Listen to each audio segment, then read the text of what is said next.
Hello বন্ধুরা, কেমন আছো তোমরা সবাই? আশা করি তোমরা সবাই অধীর আগ্রহ নিয়ে অপেক্ষা করছো। চলো তাহলে শুরু করি। আজকের পর্বের নাম স্বভাব। কিম্ভূত ছোটবেলায় খুব ডান পিটে ছিল শুনে ভূতি তো হেসেই খুন। খিক খিক করে হাসতে হাসতে তার এমন অবস্থা হলো, শব্দটা কুস্বরে পরিণত হয়ে খক খক খক খক শব্দ হতে লাগলো। এত হাসির কি বা কারণ থাকতে পারে কিম্ভূতের মাথায় এলো না।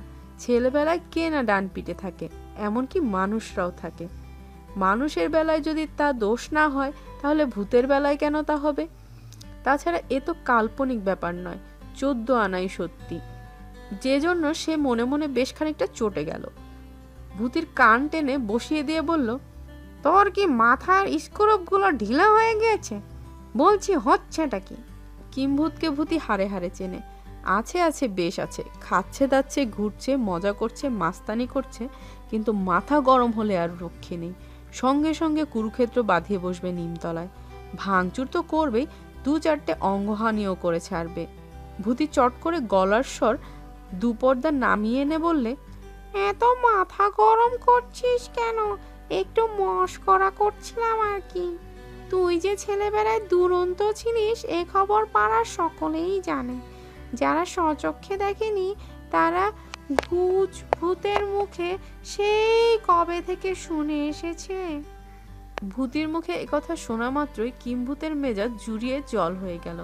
তার কাঁধে হাত রেখে বলল, সবই জানি, দেখছিলাম ভয় পেয়ে তুই কি করিস। তার কথা শুনে ভূতি একটু বিব্রতই হলো। কিম্ভূত যে তাকে এমন একটা কথার প্যাচ মারবে সে স্বপ্নেও ভাবতে পারেনি। দুজনেই নীরব।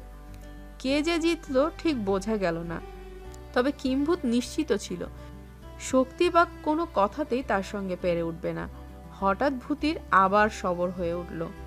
মুচকি হেসে বললে, তুই যে ছোটবেলায় খুব দুরন্ত ছিলিস বলে গর্ব করিস, এমন কি ঘটেছিল যে দুরন্তপনা ছেড়ে একেবারে মাটির ভূত হয়ে গিয়েছিস? কেউ কি তোকে কোনো রকম তুক ফাঁক করেছিল নাকি রে? কোনো রকম ইতস্তত না করেই সে বললে, সে এক ইতিহাস, যদি শুনতে চাস তাহলে বলি। হ্যাঁ হ্যাঁ, নিশ্চয়, তোর কীর্তি আমি শুনবো না এ কখনো হয়? গাছের ডালে পা ঝুলিয়ে এতক্ষণ বসেছিল কিম্ভূত। ভূতির গল্প শোনার আগ্রহ দেখাতে সে মগডালে উঠতে উঠতে বললে, ওপরে চল, মগডালে না গুছিয়ে বসলে ঠিক মতো গল্প জমবে না। ভূতি তাকে অনুসরণ করলো। প্রায় আরাম কেদারার মতোই মোটা গাছের ডালটায় হেলান দিয়ে বসে কিম্ভূত বলল, তখন আমার বয়স কতই বা হবে, 1000-2-1 মতো। সবে পশু পাখির ঘাড় মটকে খেতে শিখেছি। এক মুহূর্ত স্থির বসে থাকতে পারি না। অন্য ভূত পেতনিরা যখন ঠাকমা দিদিমার কোলে চড়ে মানুষের দুরন্তপনার গল্প শোনে, আমি তখন গাছে গাছে পা দিয়ে ভর দুপুর বেলায় সোজা গঙ্গার ঘাটে গিয়ে হাজির হতাম আর ঘুরে ঘুরে জাহাজ দেখতাম। দেশ বিদেশের নোঙর করা ঠাউস ঠাউস জাহাজগুলো দেখে ভাবতাম, যারা এসব জাহাজ চালায় তারা কি দারুণ সুখী। খাও দাও আর জাহাজে চড়ে চড়ে বিদেশ ঘুরে বেড়াও। বাড়িতে কোনো রকম কাজকর্মই করতে হয় না, উপরন্তু বেড়ানোর আনন্দ। আমার কপালে যদি এরকম একটা সুযোগ ঘটতো, সারা পৃথিবীটা বিনে পয়সায় বেরিয়ে নিতাম। শুধু তাই নয়, সারা পৃথিবীতে আমাদের স্বজাতির যারা রয়েছে তাদের সঙ্গেও আলাপ করে আসতাম। বিদেশি স্বজাতিরা আমাদের গৌরব তো বটে। এত কথা রোজই ভাবি বটে, কিন্তু সুযোগ তেমন ঘটছিল না। শুধু সুযোগের অপেক্ষায় দিন গুনতে হচ্ছিল। সেদিন সকাল থেকে আকাশ মেঘলা মেঘলা ভাব ছিল। মেঘের আড়াল থেকে সূর্যদেব মাঝে মাঝে উঁকি মারছে, কিন্তু পর মুহূর্তে আবার মেঘে ঢাকা পড়ছে। গঙ্গার ধারে ঝাঁকালো একটা অশ্ব গাছের পাশে দাঁড়িয়েছিলাম। ভাবছিলাম, এক্ষুনি যদি বৃষ্টি নামে কোথায় আশ্রয় নেব। যতদূর দৃষ্টি যায় পোড়া ঘর বাড়ি তো নামগন্ধই নেই।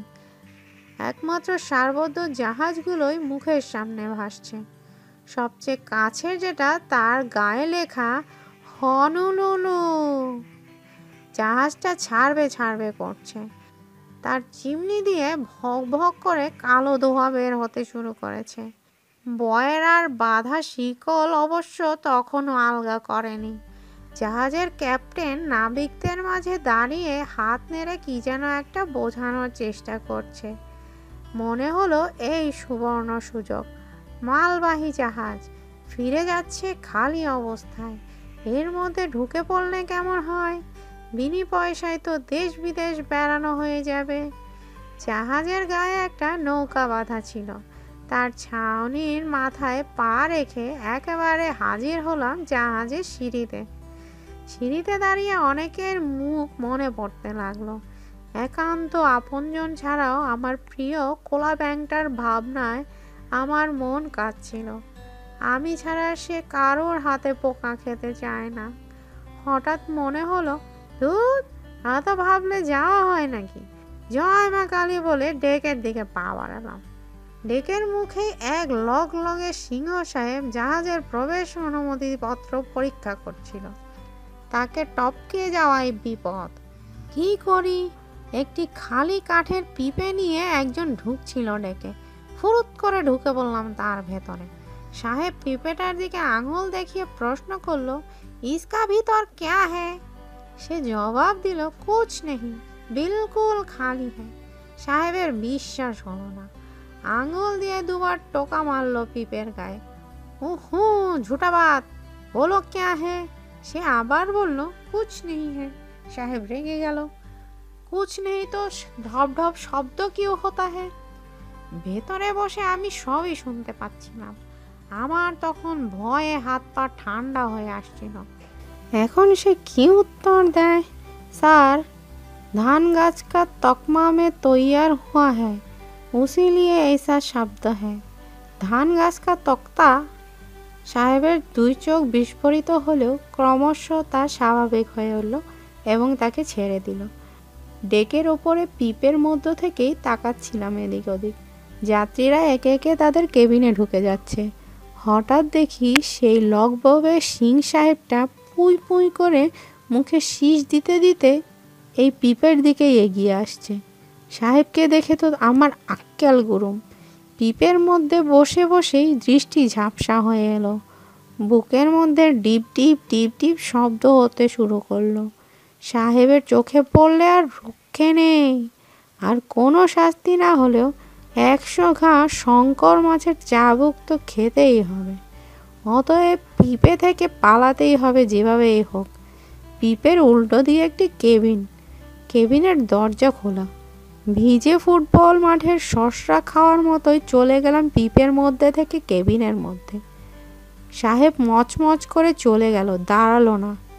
কেবিনের ভেতরে টেবিলের ওপরে থরে থরে খাবার সাজানো। একটা বড় রেকাবিতে আস্ত দুটো সিদ্ধ মুরগি রয়েছে। পাশে 1 গ্লাস কমলা লেবুর লালচে রস। দুটো নেংটি ইঁদুর ছাড়া আর কিছুই পেটে পড়েনি সেদিন। খিদেতে তো তাই পেট চোচো করছিল। সিদ্ধ মুরগি খাওয়ার অনেক শখ ছিল। এই সুবর্ণ সুযোগ ছাড়ার নয়। দুটো মুরগি যেন 2 টিপ নস্যি। শুধু গপ গপ করে দুবার শব্দ হলো মাত্র। কমলার রসটায় চুমুক দিতেই সারা দেহের ক্লান্তি মুহূর্তেই মুছে গেল। আরামে ভাসতে ভাসতে তাকালাম কেবিনের জানলার দিকে। জল জল জল আর শুধু জল। ইতিমধ্যে জাহাজ গঙ্গা ছেড়ে সাগরে পড়েছে। জানলা দিয়ে সাগরের ফুরফুরে হাওয়া এসে লাগছে গায়ে। মাছ ধরার নৌকা 2-4টে যা ছড়িয়ে ছিটিয়ে ছিল তা প্রায় কাগজের নৌকার মতোই নাচছিল সাগরের জলে। আমি যখন অবাক হয়ে এদিক ওদিক তাকাচ্ছি, হঠাৎ তুম করে একটা লাথি মারার শব্দ হলো দরজায়। সাথে সাথে উঠে দাঁড়ালাম। আরে, এই যে সেই লকবগে সিং সাহেবের হেরে গলা। ও সেই লোমশ হাত দুখানা ভেসে উঠল আমার চোখের সামনে। এই হাতের একটা রদ্দা আমার ঘাড়ে পড়লে আর দেখতে হবে না। এই লিক লিকে ঘাড় ঘুরিয়ে পাউডার হয়ে যাবে। আবার না খুললেও বিপদ। সাহেব তো দরজা ভেঙেই ঢুকবে। খিল খুলে দিলাম। সাথে সাথেই লুকিয়ে পড়লাম আলমারিটার পেছনে। সাহেব ঝড়ের বেগে ঘরে ঢুকে চারদিকে কটমট করে তাকাতে লাগলো। ঘরটা এতক্ষণ বন্ধ ছিল, আবার হঠাৎ খুলে গেল কেন ঠিক বুঝে উঠতে পারছিল না। চারদিকে চোখ বুলিয়ে নিয়ে জানলা দিয়ে এবার মুখ বাড়ালো। তারপর তার প্রকাণ্ড টাকটায় হাত বুলাতে বুলাতে বিছানায় এসে বসলো। আমার অবস্থা তো তখন কাহিল। আলমারির পিছনে ফড়িংয়ের মতো বড় বড় মশা আমাকে কামড়ে রক্তের আস্বাদন না পেয়ে রেগে মেগে আরও জোরে জোরে হুল ফোটাতে লাগলো। মুখ টিপে বসে ভাবছি, একটা শব্দ হওয়া মাত্রই সাহেবের হাতে ধরা পড়ে যাব। এবার সাহেবের চোখে পড়লে আর রক্ষে নেই। মনে হলো হুল ফোটানো গুনছি। ডাবল সেঞ্চুরি ছুঁই ছুঁই করতে হঠাৎ সাহেব আড়মোড়া ভেঙে উঠে দাঁড়ালো। পকেট থেকে চাবিটা বের করে আলমারি খুলে কিছু একটা বার করতে এলো। যেখানে বাঘের ভয় সেখানেই সন্ধে হয়। সাহেব এত কাছে এসে দাঁড়ালো, আমার গায়ের গন্ধই পাবে। আর ভূতের গায়ের গন্ধ বলে কথা, সেই গন্ধের রেশ ধরে যদি এগিয়ে আসে তাহলে তো অঘটন। এখনই বাঁচার একটা ব্যবস্থা করাই দরকার। আলমারির পিছনে এসে বসে তলা দিয়ে হাত দুটো বাড়িয়ে দিলাম। সাহেব এসে দাঁড়াতেই পা দুটো ধরে মারলাম সজোরে এক টান। ব্যাস, সাহেব কুপকাত।